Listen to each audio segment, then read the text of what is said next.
Hello everyone. Welcome to Sanmarga classes. ನೇರ ಮತ್ತು ವಿಲೋಮ ಅನುಪಾತಗಳು ಅಧ್ಯಾಯದ 19ನೇ ಪ್ರಶ್ನೆಯನ್ನ ಗಮನಿಸಿ. ಈ ಕೆಳಗಿನ ಕೋಷ್ಟಕವನ್ನ ಗಮನಿಸಿ x ಮತ್ತು y ಪರಿಮಾಣಗಳ ಸಂಬಂಧವನ್ನ ಬರೆಯಿರಿ. ಸೊ ಈ ಬೆಲೆಯನ್ನ ನಾವು ಅನುಪಾತದಲ್ಲಿ ಪರೀಕ್ಷಿಸಿದಾಗ y by x. So y by x. So 6/4. So 3/2. So ಇದನ್ನ ಡೆಸಿಮಲ್ ಅಲ್ಲಿ ಬರೆದಾಗ 1.5 ಆಗುತ್ತೆ. So next second 9/6. So 3/2 is equal to 1.5 ಬರ್ತಾ ಇದೆ. ಸೊ ಇಲ್ಲಿ 12/8.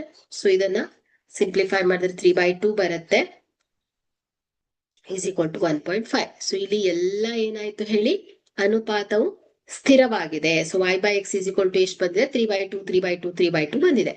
ಸೊ ಅಂದ್ರೆ ಏನಾಯ್ತು, ಇಲ್ಲಿ ಎಕ್ಸ್ ಮತ್ತು y ಪರಿಮಾಣಗಳ ನಡುವೆ ನೇರ ಅನುಪಾತ ಇದೆ ಅಂತ ಆಯ್ತು. ಓಕೆ, ಸೊ ಹಾಗಾದ್ರೆ ಇಲ್ಲಿ ಎಕ್ಸ್ ಮತ್ತು y ಗಳು ಎಕ್ಸ್ ಮತ್ತು y ಗಳು ನೇರ ಅನುಪಾತದಲ್ಲಿದೆ.